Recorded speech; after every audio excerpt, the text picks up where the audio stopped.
So the last...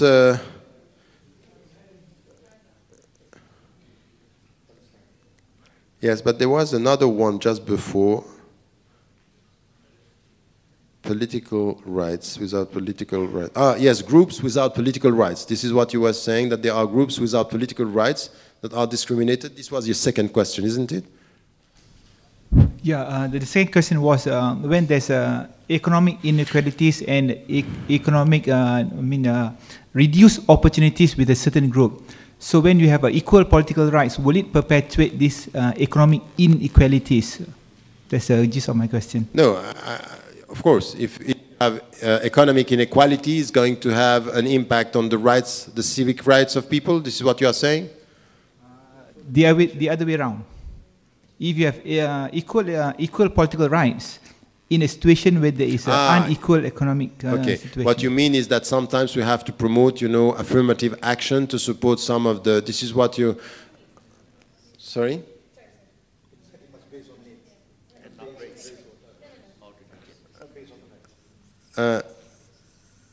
No, the point on this, that on affirmative actions, I'm not in principles completely against. I think it has to be studied depending on the need of the society and the mapping of the society. But I think really, and I can see this now, that to say and to come on with a very theoretical framework by saying equal opportunity for us, in fact, you sometimes are confirming the basic inequalities. So you have to come with something which is pushing the people to help them to have, at least the way to reach some positions. So affirmative action, I wouldn't be completely against, but we better start with acting against, because it's also called positive discrimination. Affirmative action. In France, they call this positive discrimination. I say we may have to start with ending the negative discrimination and then to promote positive discrimination or affirmative action. But it's a comprehensive approach. It cannot just be played with as it is now. Now it's cultural politics. It's playing one group against the other. Is not a complete vision of the social justice that we are promoting. So this is why I see it as negative if we are playing with the groups, if it's not a vision for all. The we that we are talking about. And as you were saying, coming from Gaza and from Palestine, don't get me wrong on this either.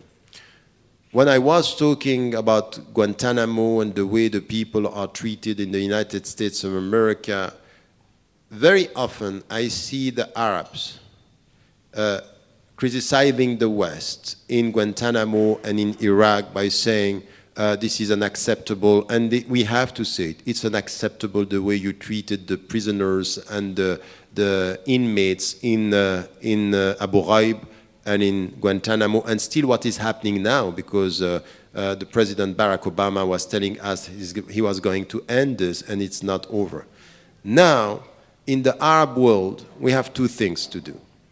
The first one, which is, from the very beginning, and I have been, I was banned from the United States of America for my support for Palestinian organizations.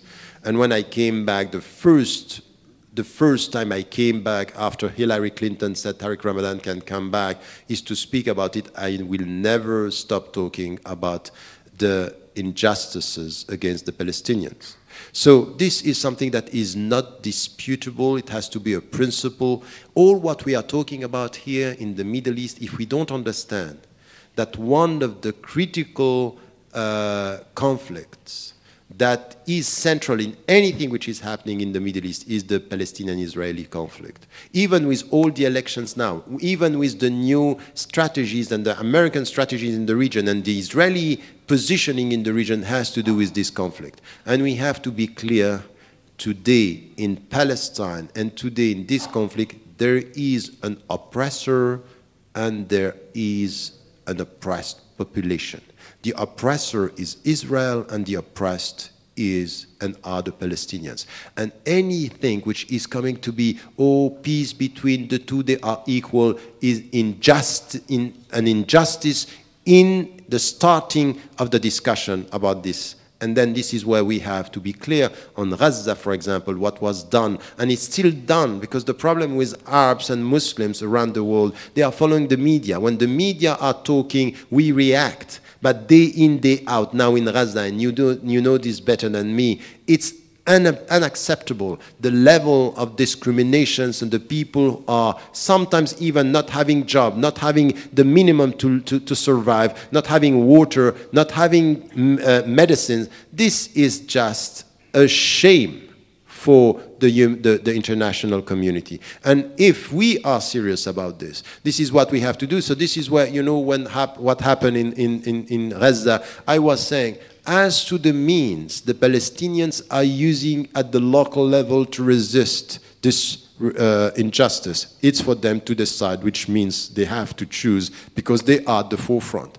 As for me, from where I am, the point is that we need the global movement and non-violent resistance to the Israeli oppression. A non-violent movement means wherever we can, we speak about it, and we mobilize, and we boycott anything which is coming from Israel as something which is, we are not accepting your policy, and we are supporting the oppressed. So this discussion about the fact that we have to be clear on the Israeli policy, the American support, I was banned. You know, when I was banned from the country and I was applying for a visa, what they were asking me is, what is your take on Israel and what is your take on Iraq? I was saying resistance in Iraq is legitimate, resistance in Palestine is legitimate. You are wrong with your unilateral support to Israel. And this is it. This is 80% of the questions that I had in the American embassy were about Palestine, Israel, and Iraq. And I keep on repeating, this is where we have to be. So this is where we have to be courageous, because here it's very easy to be courageous, but it's a daily struggle you have to face. You know, you have to face people. When you are, for example, a public figure and you have to talk to media, you know and you see how much it's playing from behind the scene. They want to spot you, they want to target you in a way, but there is no other way for us. Our support to justice is starting also with our support to the Palestinians. But I would say to all of us here, not only for Palestinians, the strength of our struggle is to say, with all the oppressed, so we are not selective. For me, it's essential because I know how much the Palestinians are, you know, the hunger strike in Gaza, and the people who are not talking about this. We signed petitions, we wrote articles, and we are at the forefront of this. And we know that the media are not talking about what is happening now. They are not talking, so we have to be there. But if you want to be heard by people who are not really understanding the level and the risk and the situation there, we also need to be struggling for all the people who are oppressed around the world.